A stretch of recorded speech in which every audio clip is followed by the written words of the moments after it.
지나치게 힘들어. 서울 피곤해? 힘들어? 시작해. 안녕하세요. 다시 이렇게 이거 이상하게 이거 왜 머리 베끼는 거 보이니까. 안녕하세요, 짜바리 경제학입니다. 오늘은 그 결혼의 경제학이라는 주제로 한번 이야기를 해볼까 합니다. 혹시 뭐 결혼을 하셨거나 뭐 지금 혹시 미혼이신 뭐 연애를 하고 있거나 이렇게 신 분들 많이 있겠죠. 혹시 지금 연애를 하고 계신데 이상형이랑 연애를 하고 계신가요? 아닌가요? 저는 어렸을 때부터 좀 그 20살 때부터 머리가 이게 없고 그래서 연애를 거의 못 해봤어요. 못 해보고 외모도 좀 그래서 그러니까 제가 바라는 이상형들은 있었죠. 근데 그 사람들은 저랑 상관없는 사람이잖아요. 만약에 제가 뭐 김태희를 이상형으로 했다, 그 사람은 뭐 저랑 상관없는 거예요. 이게 지점이 다르기 때문에. 그래서 지금 여러분들 누구나 다 이상형이랑 그 연애를 하고 있진 않을 거라고 봅니다. 왜냐하면 현실에 나와 내가 생각하는 그 이상형은 다른 거죠. 예, 그런데 그나마 연애를 좀 잘 할 수 있는 방법을 제가 조금 팁을 알려드리면, 남자분들은 봄을 노려야 됩니다. 여자분들은 가을을 노려야 돼요. 이게 뭐 이런 가곡에도 봄처녀 이런 얘기죠. 봄총각 이런 노래는 없잖아요. 이게 다 이유가 있는 겁니다. 왜 그 봄처녀 가슴 설렌다 그러는데, 이게 이제 그 봄, 가을에 이제 봄은 여자의 계절, 뭐 가을은 남자의 계절 얘기하는 게 삼라만상의 기운과 좀 상관이 있는 얘기입니다. 그래서 그 봄이 되면은 이게 그 땅에서 양기가, 삼라만상의 양기가 올라오는 거예요. 명리학을 보면 남자는 양기, 여자는 음기예요. 근데 이게 봄이 되면은 세상이 양기가 올라오는 거예요. 그러면 양기가 올라오면 양기가 반응하겠습니까? 음기가 반응하겠습니까? 음기가 반응을 하겠죠. 그래서 봄이 되면 여자들의 마음이 양기, 음기가 돼서 조화가 되고서 가슴이 설레는 거고, 반대로 가을이 되면은 이제 서서히 가을쯤에 음기가 이제 커져가는 그런 계절이거든요. 그러니까 양기인 남자들이 반응을 하는 거죠. 그래서 여자를 만나고 싶다 그런 분들은 봄에 좀 에너지를 쏟으시면 되고, 좋은 남자를 만나고 싶다 그런 분들은 이제 가을을 공략하면 된다, 이런 말씀을 좀 드리고요. 지금 연애를 하고 계신 분들이 그 가슴 설레나요? 연애 유효 기간이 얼마나 될까요? 2개월이요? 2년.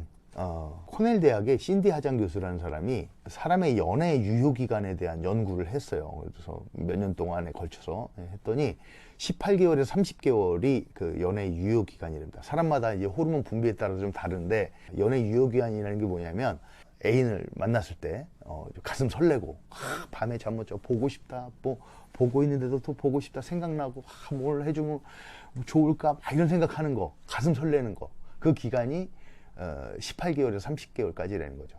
이때에 그 옥시토신, 도파민, 페니레시라민이라는 그 세 가지 호르몬이 체계가 막 복잡하게 돌아가면서 사람의 가슴을 설레게 하고, 이렇게 막 그 연애의 감정을 극대화시키는 거죠.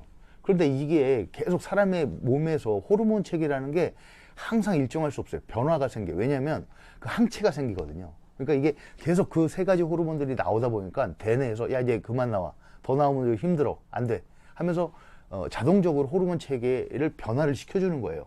예, 그만 나와. 그러니까 이게 뭐 18개월에서 30개월 넘어서도 나 왜 이렇게 뭐 사랑하니까 예전 같지 않아, 당연한 겁니다. 호르몬 체계에 의하면 당연히 예전 같지 않아야 되는 게 맞는 거고, 근데 그 이후에도 계속 뭐 하고, 뭐 이거 계속 설레다고 얘기하고, 뭐 결혼해서도 결혼 40년 된 사람이 막, 야, 지금도 나는 우리 와이프만 보면 설레, 이런 사람들 있잖아요. 그럼 그런 사람들은 뭐냐는 거예요. 제가 몇 가지 정리를 해봤는데, 첫 번째는 거짓말일 가능성이 크다는 거죠. 그리고 뭐 거짓말을 왜 하냐, 있는 그대로 솔직하게 얘기하면 자기가 피곤해져요. 그러니까 이제 거짓말을 했을 가능성이 크고, 두 번째는 호르몬 체계에 문제가 있는 사람일 수도 있어요, 실제로. 그러니까 호르몬 체계가 정상적인 사람들은 그 세 가지 호르몬이 막 분비되면 18에서 30개월 사이에 대뇌에서 야, 그만해, 막 이러는데, 이 체계가 혼란이 되는 사람도 있어요. 그럼 그렇게 갈 수도 있는 거죠. 매우 비정상적인 호르몬 체계를 갖고 있는 사람이다 라는 거고, 세 번째는 어떤 경우냐면, 그 배우자 외에는 그 사회성이 부족한 거야. 그래서 뭐 딱히 만날 사람도 없고, 뭐 이렇게 뭐 이러다 보니까는 그 사람 외에는 밖에서 사회관계를 할 수 있는 사람이 없기 때문에 거기 계속 사랑하고 애정을 느끼고 이렇게 된다라는 겁니다.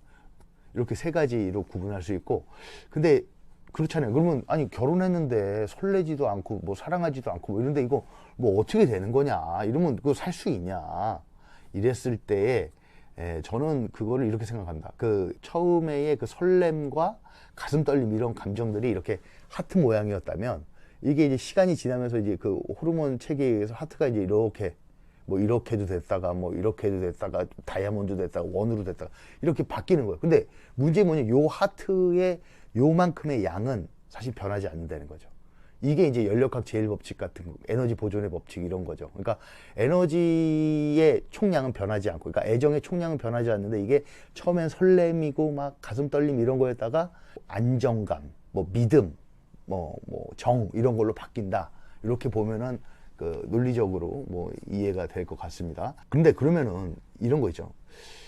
아니 그럼 사랑을 할 때 그렇게 가슴 떨리지도 않고 그러는데 뭐 저 사람 뭘 보고 살아? 이런 경우가 있는데, 그런 사람들을 위해서 제가 말씀을 드리면, 연애하고 결혼할 때는 사실은 조건 따지고 가는 것이 가장 오래 가는 방법입니다. 그러니까 예를 들면 이런 거 있잖아요.